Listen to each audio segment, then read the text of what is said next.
Who throws away their crocheted? They're handmade.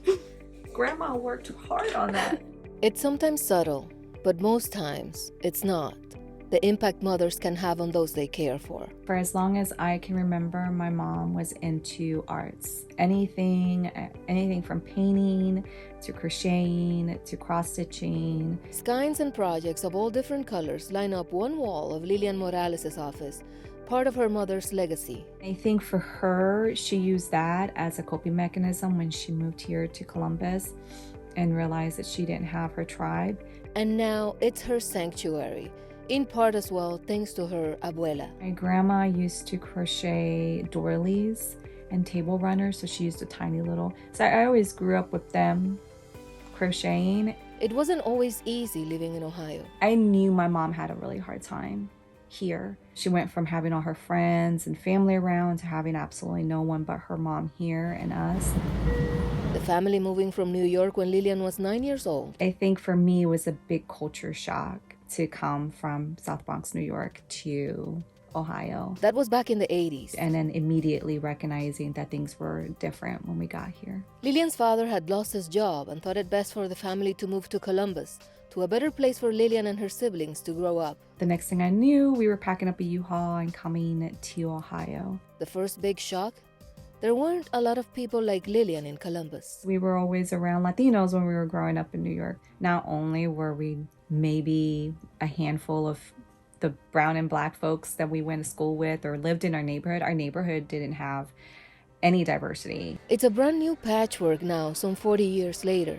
Going out to breakfast with my daughter the other day and sitting at our table, the family behind her were speaking Spanish and the couple next to us was speaking a different language. That just speaks volumes of how much things have changed here in Columbus. A new array of attitudes sewn together. One of the biggest changes is being able to be comfortable and authentic in who you are and being able to show up in those spaces that way.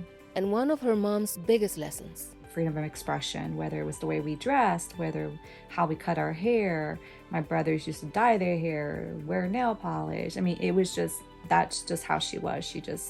She enjoyed expressing herself through art, and it was something that we just grew up with. And I ended up realizing in my teenage years that was the only thing I could control was my art.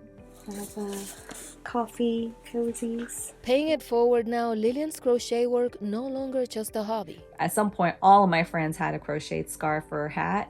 I ran out of people to give it to, so I had some suggestions that I can sell my crocheted stuff, and that's when I started my own business. And holding monthly events where others like her share the passion of creating something new out of some colored yarn and some needlework. It's fun to get around other people who are just equally as passionate about their art.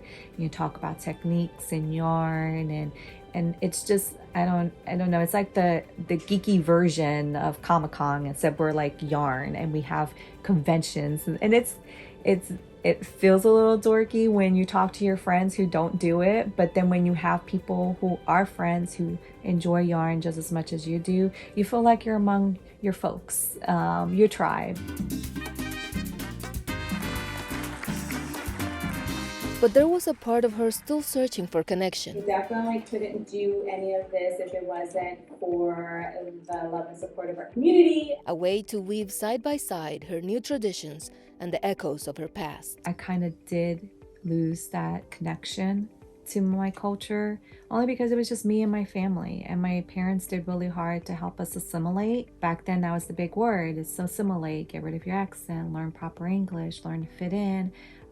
And they felt like that was the way to make our lives a little bit easier. That's what led her to the Latino Mentoring Academy. Trying to figure out, like, where do I fit in? So she joined LMA, hoping to find that community. And that's why I've been with them for the last 6 years. I think going back and serving on their staff and being their director is important to me, because I want to reach out to ladies who have come to Columbus and are in the same situation I was when I was 9, obviously as adults now, but tell them that there is a community for them. Helping women gain crucial skills and connecting them with important resources. Anything from personal branding, public speaking, building your financial wealth, salary negotiations, learning how to serve on boards and advisory councils, things that we believe are important topics for Latinas, especially if we want to create more diversity in the workplace and on boards, and help Latinas, empower Latinas on how to advocate for themselves at work. It's a 6-month process each time.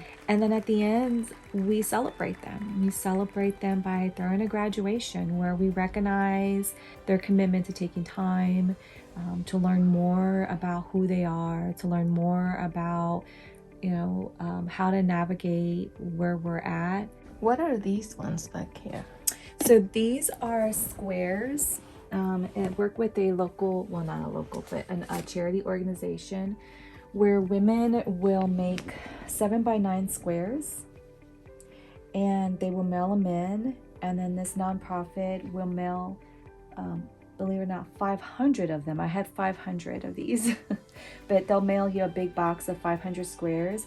And what you do is you put them together to make a blanket. And then the only rule behind it is that you have to donate the blanket to charity. Last year I was able to donate some blankets to Fairfield County Children's Services, and they gave them away to children who were in foster care, kinship, or waiting for adoption. And so they got some blankets for Christmas. It's the kind of values she wants her children to be surrounded by. My younger daughter, she comes to some sessions with me. Then it's the option. Do you want to sit outside in the cold and watch your brother play soccer? Or do you want to come to an event with me and sit around a bunch of women? And she's like, I'll go with you. I definitely wanted them to feel more comfortable in their skin at an earlier age than I did. I feel like I took a different approach. Like it's everyone else's problem if they can't see the beauty in who you are. And it's everyone else's problem if they don't understand how your uniqueness can be beneficial. Wanting to leave this place better than how she found it. To make sure that even if I just touched one person's life, that it's impactful. Just the type of thought that brings back memories of her grandmother. I feel like she had less of a problem with assimilating because she didn't. She refused to. She already came here and she was like, listen, I know how to speak English, but I'm not. I'm going to speak Spanish. One of the first examples of a strong Latina. One of the best things that happened from our move is the fact that my grandma was able to come with us and remain a big part of our lives as we grew up. And I think too is just hoping, because she was so strong, that she sees the work that I'm doing and that she's proud.